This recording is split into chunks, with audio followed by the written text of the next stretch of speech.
샬롬 샬롬 샬롬 샬롬.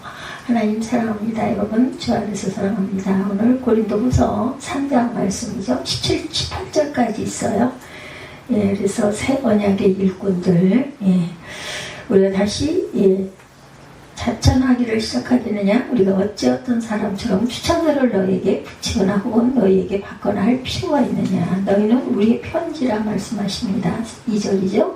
우리 마음에 썼고 못 사람이 알고 읽는 바라.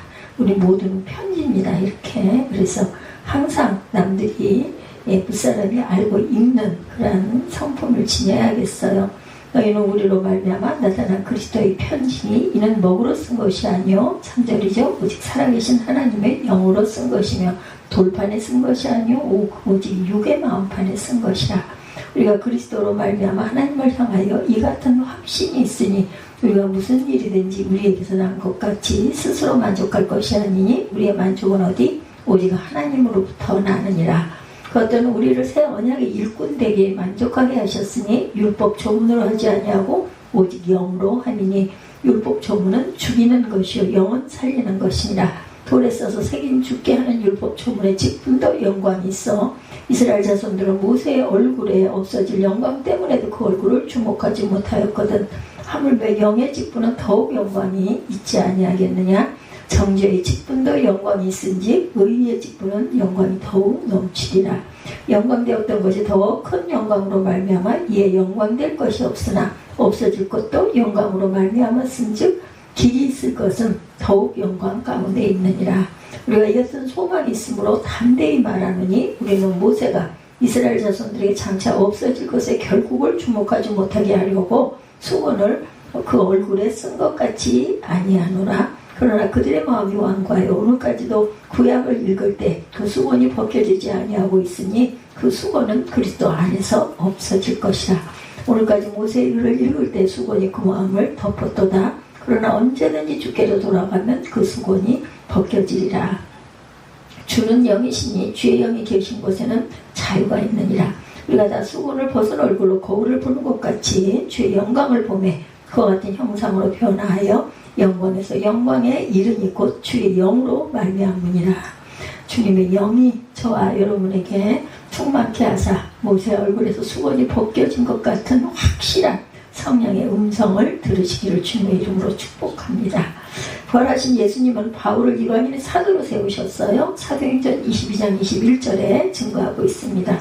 예루살렘 교회가 추천해서 보낸 것이 아니고 그럴싸한 추천서를 마련한 거짓 선교사들은 교사들은 바울을 자칭 선교사다 이렇게 비난을 했지만 공인 자격증 없이 스스로 높였다 이렇게 공격을 합니다. 이런 비난에 대해 사도는 자천, 자기 추천이에요. 자천이라는 뜻은 줄임말이죠. 천거서, 추천서로 보낼 필요가 없다 이렇게 대답하죠. 1절에 이방 땅에 우뚝 선 고린도 교회 자체가 사도를 하나님의 사역자로 공인하는 추천 편지니까 아시아 선교를 하려던 사도를 유럽으로 이끄신 하나님의 손길이 발진자와 수신자 모두의 마음에 새겨져 있다 이렇게 얘기하죠. 사도가 하나님의 일꾼이라는 사실은 전도 열매인 고린도 교회 성도들 뿐만 아니라 무사람도 분명히 알고 있었다. 2절에 이렇게 증거하고 있습니다. 고린도 성도 자체가 사도를 추천하는 그리스도의 편지다. 3절 앞부분에 이렇게 얘기하죠. 너희는 우리의 편지라 우리 마음에 썼고 무사람이 알고 읽는다. 사람의 추천서는 필기도구와 먹과 돌판이 지워지거나 깨어지기도 해요. 그러나 그리스도의 추천서는 어때? 영원 불멸하다. 왜? 어디에 썼기에? 우리 마음판에 새겨져 있기 때문에 우리 살아계신 하나님의 영으로 기록했고 신비 마음판이죠. 새겨졌기 때문이다. 바울은 사람이 발급한 자격증에 근거해서 사도 직분을 받은 줄로 확신하지 않습니다. 어떻게 해요? 다메섹 도상에서 이방인은 사도 직분을 맡기신 그리스도로 말미암아 다메섹 도상에서 바울이 예수님의 영광을 보았죠. 빛으로 드러나시는 예수님의 영광을 보고 사람이 변화가 됐어요. 하나님을 향하여 이 같은 확신을 품는다. 4절입니다. 하나님이 그의 사역의 원동력이셨다라는 거죠. 예수님의 영이 그의 사역 발걸음을 막으시거나 인도하시거나 늘 하셨습니다. 사도행전에 보면 많이 나오죠. 16장 7절에서 10절에 이 말씀이 증거되어 있습니다. 성령이 인도하시니 순종했을 때 사역의 열매가 있게 하였다는 합니다. 그래서 사도행전 16장 우리 7절에서 10절 잠깐 볼까요? 예, 앞에 있습니다. 한번 보죠. 사도행전 16장 말씀 17절에서 10절 읽어보도록 하겠습니다.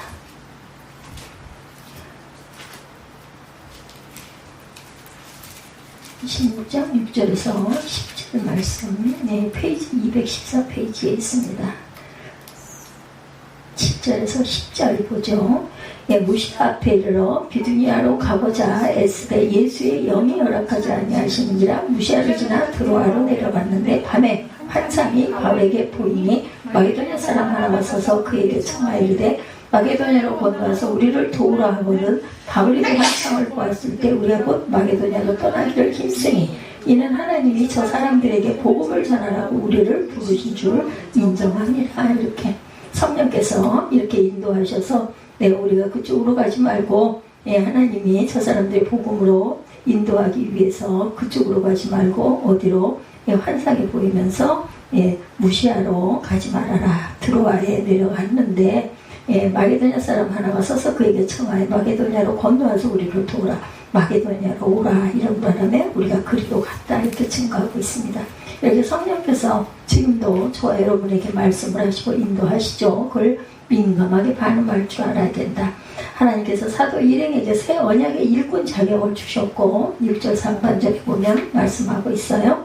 예, 또한 우리를 새 언약의 일꾼 되기를 만족하게 하셨으니 율법 조문으로 하지 아니하고 오직 뭘로 영으로 하니니 율법 조문은 죽이는 것이요 영은 살리는 것이니라. 돌에 써서 새긴 죽게 하는 율법 조문에 직분도 영광이 있어 이스라엘 자손들은 모세의 얼굴이 없어질 영광 때문에도 그 얼굴을 주목하지 못하였거든. 8절이죠. 하물며 명의 직분은 더욱 영광이 있지 아니하겠느냐. 정죄의 직분도 영광이 있은즉 의의 직분은 영광이 넘치리라. 이렇게 말씀합니다. 예, 의문이란 각종 제사 각종 규례를 기록한 구약 율법을 지칭하죠. 의식문서입니다. 의문은 물음표 의문이 아니라 하나님께서 사도 일행에게 새 언약의 일꾼의 자격을 주셨고 옛 언약의 일꾼은 의식문서에 기반을 두고 사역했다. 6절 하반절에 나오죠. 의문이란 각종 제사 규례를 기록한 구약 율법을 지칭하는데 옛 언약 일꾼은 기록된 율법에 철저히 순종하도록 백성을 지도합니다. 근데 율법에 순종해서 생명을 얻은 사람은 아무도 없다는 거예요. 율법은 아무도 의로울 수 없다는 사실만 깨달아 알게 하는 것. 그래서 뭐라 그래요? 예, 그것은 그냥 하나님께서 우리에게 보여주시기 위해서 또한 가면 안 되는 길이기 때문에 알려진 그러한 길들이다. 이렇게 말씀하고 있죠. 그래서 만물보다 거짓되고 심히 부패한 것이 인간의 마음이라는 사실을 드러내사 이름의 17장 9절에도 증거합니다. 그래서 몽학 선생이다 이렇게 얘기를 하죠. 깨달아 알라고 모든 일을 죄 아래 가두었어요. 갈라디아서 3장 22절. 그래서 율법 곧 의무는 죽이는 것이다 라는 거예요. 율법 이 모든 것들을 죽이는 것이다. 이 의문에서 벗어나지 못한 신약의 거짓 교사들은 복음을 믿고 모세 율법도 지켜야 구원을 얻는다 이렇게 전파했다고 합니다. 옛 언약 일꾼에게 추천서를 받아 옛 언약 사역을 계승한 셈이죠. 옛 언약의 일꾼처럼 사역하는 무리가 교회사에 늘 있었다고 합니다. 그들은 어떤 모양으로든 복음의 율법을 섞었다고 그래요. 펠라기우스주의, 세미펠라기우스주의, 알마니안주의 사상은 인간의 노력이 구원에 일정 부분 이바지한다 이렇게 주장한다고 그러네요. 하나님의 은혜에 인간의 공로를 섞어서는 구원론을 가르쳤다. 오늘날도 사악한 가르침은 복음과 율법을 섞습니다. 예수님을 믿는 것은 기본이고 일정 분량의 전도를 하거나 유월절을 지키거나 안식일을 지켜야 구원받는다 이렇게 가르치기도 한다고 합니다. 그러나 새 언약의 일꾼은 오직 영으로 사역을 한다라는 거예요. 살리는 영과 죽이는 의문을 절대로 섞지 않는다. 복음과 율법은 구별합니다. 구원은 오직 어디로? 주의 영으로 17, 8절에 증거하고 있죠. 주는 영이시니 주의 영이 계신 곳에는 뭐가 있어요? 자유가 있느니라. 우리가 다 수건을 벗은 얼굴로 거울을 보는 것 같이 주의 영광을 보매 그와 같은 형상으로 변화하여 영광에서 어디로? 영광에 이르니 곧 주의 영으로 말미암으리라. 그래서 구원은 오직 주의 영으로 시작하고 완성되는 주님의 사역이다. 오직 그리스도의 공로이므로 오직 하나님께 모든 영광이 돌아가. 그래서 교회에 어떤 간증하시는 분들 막 박수치고 하면은 일어나셔가지고 인사하시면서 주의 영광은 하나님께로 이렇게 하죠. 주의 영광은 모두 다 하나님께로. 왜냐하면 사람이 드러내서는 안 되니까. 자칫 잘못하면 내가 우쭐우쭐 어깨가 올라갈 수가 있어요. 인간이기 때문에. 그렇기 때문에 항상 모든 영광 하나님께 드립니다. 주의 영이 역사할 때 우상 숭배하던 이방인도 복음에 순종했다고 로마서 15장 18절에 증거하고 있습니다. 그리고 예수 안에 있는 생명의 성령의 법이 어디요? 죄와 사망의 법에서 해방하였다. 로마서 8장 2절이죠. 총평하는 복음 곧 영은 무엇다? 살리는 영이다. 오늘 6절 후반절에 말씀하고 있습니다. 율법이 죽이는 역할을 하는 까닭은 그리스도 안에서 살기 위해서 율법이 있어야 한다는 거죠. 율법은 그리스도께서 이끄는 인도자라는 것. 갈라디아서 3장 24절입니다. 율법을 지키는 행위로는 아무도 구원을 받을 수 없다는 것을 폭로해서 구원자를 악망하게 이렇게 만듭니다. 행위로 구원받을 가능성은 완전히 없어서 오직 믿음으로 하나님의 의를 수용할 수 있게 하기 때문이다. 성경이 최초 정죄한 것은 율법을 지켜서 구원 얻으려는 태도라는 거죠. 율법 자체는 하나님께서 주신 기록이고 의롭고 선한 선물이라고 로마서 7장 10절에서 또한 12절에서 말씀하고 있습니다. 철저하게 율법에 따라 직무를 수행했던 의문의 직분도 영광이 있는 것이라. 모세가 십계명이 새겨진 돌판을 들고 시내산에서 내려올 때 백성은 모세의 얼굴에 있는 광채를 제대로 바라볼 수조차 없었다고 해요. 너무나 빛이 나서 눈이 부셔서. 이처럼 죽이는 율법도 영광스러우나 살리는 영의 직분은 더욱 영광스럽다. 8절이죠. 정죄의 직분도 영광이 있은즉 의의 직분은 영광이 더욱 넘치니라. 영광되었던 것이 더욱 큰 영광으로 말미암아 이에 영광될 것이 없으나 없어질 것도 영광으로 말미암은즉 길이 있을 것은 더욱 영광 가운데 있느니라. 이렇게 말씀하고 있습니다. 옛 언약 일꾼이 행한 정죄의 직분이 영광되지만 정죄된 자를 다시 살리는 의의 직분은 영광이 당연히 넘쳐나겠죠. 영광이 떠오르면 달과 별은 빛을 잃어버립니다. 그렇죠? 새 언약 직분의 더 큰 영광은 옛 언약 직분의 영광을 덮습니다. 일시적으로 영광되었던 옛 언약 직분의 영광이 새 언약 직분의 등장과 함께 더는 영광되지 못한다. 10절이죠. 오늘 본문.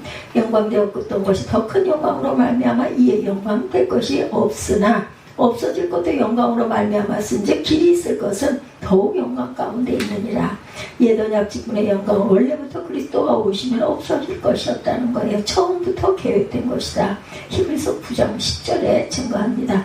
이런 것은 먹고 마시는 것과 여러 가지 씻는 것과 함께 육체의 예법일 뿐이며 개혁할 때까지 맡겨둔 것이니라. 그때까지만 맡겨두었다.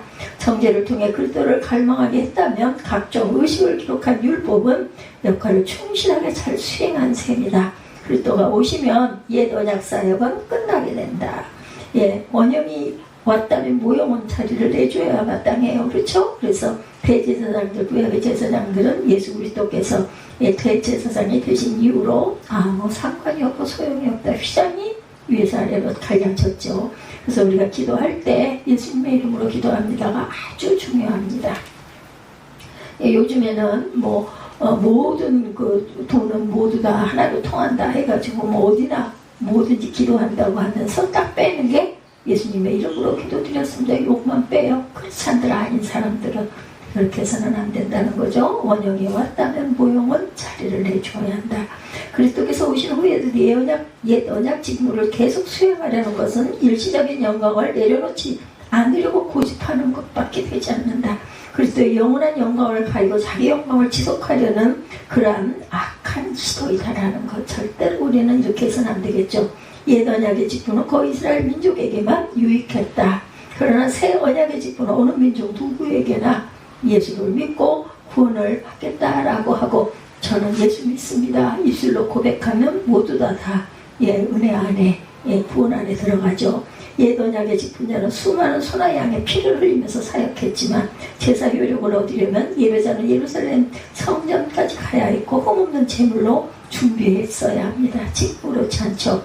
시공간에 제약이 있었습니다. 그러나 새 언약의 직분자는 그리스도의 피 흘리심에만 근거해서 사역을 합니다. 예배자는 언제 어디서나 그분께서 피 흘리신 효력을 얻을 수가 있다라는 거죠. 옛 언약은 모든 말씀을 항상 철저하게 지키는 자만 생명을 얻을 수 있었지만 감찰 의지를 가진 인간조차 이렇게 율법을 지키기나 불가해. 율법을 다 지키는 사람은 아무도 없다. 그래서 우리는 모두 다 죄인이라고 그러죠. 율법 중 마음에 드는 것만 선택해서 지키면 사두개인이 될 것이고 잘 지켜도 바리새인 받게 되지 않는다. 그러나 새 언약은 오직 믿음으로 그리스도의 공로를 받아들이면 돼요. 믿기만 하면 됩니다. 옛 언약의 직분은 모든 이에게 죽음을 가져다 주었지만 새 언약의 직분은 그리스도 안에 있는 모든 자는 무엇을 얻게 한다? 생명을 얻게 한다. 이처럼 새 언약 직분의 영광은 옛 언약 직분의 영광보다 큽니다. 무한하죠. 무한대입니다. 게다가 이 영광은 옛 언약 직분의 영광처럼 일시적이지 않고 길이 있을 것이다 라고 11절 후반절에 보면 말씀합니다. 없어질 것도 영광으로 말미암아 즉 길이 있을 것은 더욱 영광 가운데 있느니라. 길이 있으니까 우리가 어디든 갈 수가 있다라는 거죠. 트여 있습니다. 막힌 게 아니고. 새 언약 직분의 영광이 영원하다는 것은 옛 언약 직분의 영광이 다시 복원될 일이 없다는 뜻이기도 하다. 직분의 그 인수 인계가 끝나면 옛 언약의 일꾼과 새 언약의 일꾼은 함께 사역하지 않습니다. 옛 언약 직무와 새 언약 직무 사이에 단절이 있으니 협약하지 못한다. 사도는 그리스도가 오심으로 옛 언약의 일꾼 사역은 완전히 끝났다는 사실을 강조합니다. 새 언약의 영원한 영광에만 소망을 둔다. 10절 상반절에 말씀하고 계시죠. 우리가 이 같은 소망이 있으므로 담대히 말하노니 13절입니다. 우리는 모세가 이스라엘 자손들의 장차 없어질 것의 결국을 주목하지 못하게 하려고 수건을 그 얼굴에 쓴 것 같이 아니하노라. 그러나 그들의 마음이 완고하여 오늘날까지도 구약을 읽을 때 그 수건이 벗겨지지 아니하고 있으니 그 수건은 그리스도 안에서 없어질 것이다. 오늘까지 모세의 글을 읽을 때 수건이 그 마음을 덮었도다. 그러나 언제든지 주께로 돌아가면 수건은 벗겨지리라. 왜? 주는 영이시니 주의 영이 계신 곳에는 뭐가? 자유함이 있느니라. 우리에게 너희를 자유하라. 그리고 나를 믿고 의지하고 나와 함께 가자 말씀하죠. 함께 가자 말씀하십니다. 그래서 임마누엘의 하나님이신 거예요.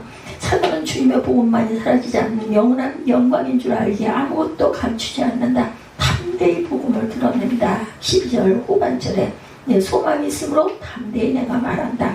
옛 언약의 대표자 모세는 돌판에 기록된 하나님의 십계명을 백성들에게 전달했습니다. 십계명을 풀이한 모세의 오경을 백성에게 남겼어요. 근데 율법 필요합니다. 가면 안 돼, 하면 안 돼 이런 것들이 있죠. 그렇기 때문에 중심이 어디 있는지 뭐가 잘못된 건지를 알 수가 있어요. 그래서 모학 선생이다. 불법을 수여하신 하나님뿐 아닌 율법을 전달한 모세도 율법의 영광이 한시적이라는 것을 잘 알고 있었다. 그렇지만 마음이 완고한 백성은 이 사실을 받아들이지 않습니다. 사도가 이 편지를 보낸 그때까지도 구약을 읽을 때 수건이 오히려 벗겨지지 아니한 상태를 고집을 하죠. 14절 전반절에 말씀하고 있습니다. 그들의 마음판이 완고하여서 오늘까지 구약을 읽을 때 수건이 벗겨지지 아니하고 있으니 그 수건은 그리스도 안에서 없어질 것이다 라고 말씀하죠.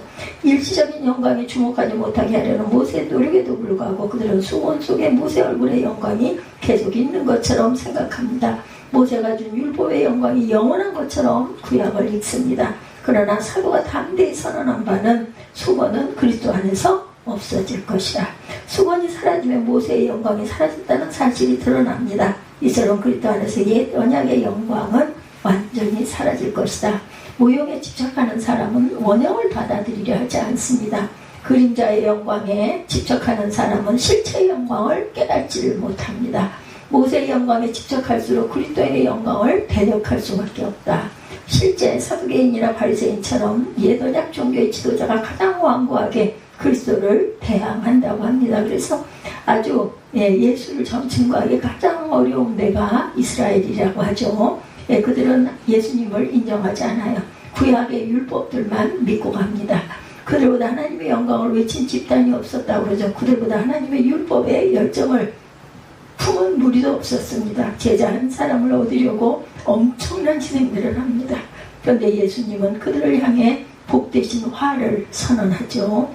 마태복음 23장 15절입니다. 화 있을진저 외식하는 서기관들과 바리새인들이여 너희는 교만 하나를 얻기 위하여 바다와 육지를 두루 다니다가 생기면 너희보다 배나 더 지옥 자식이 되게 하는도다.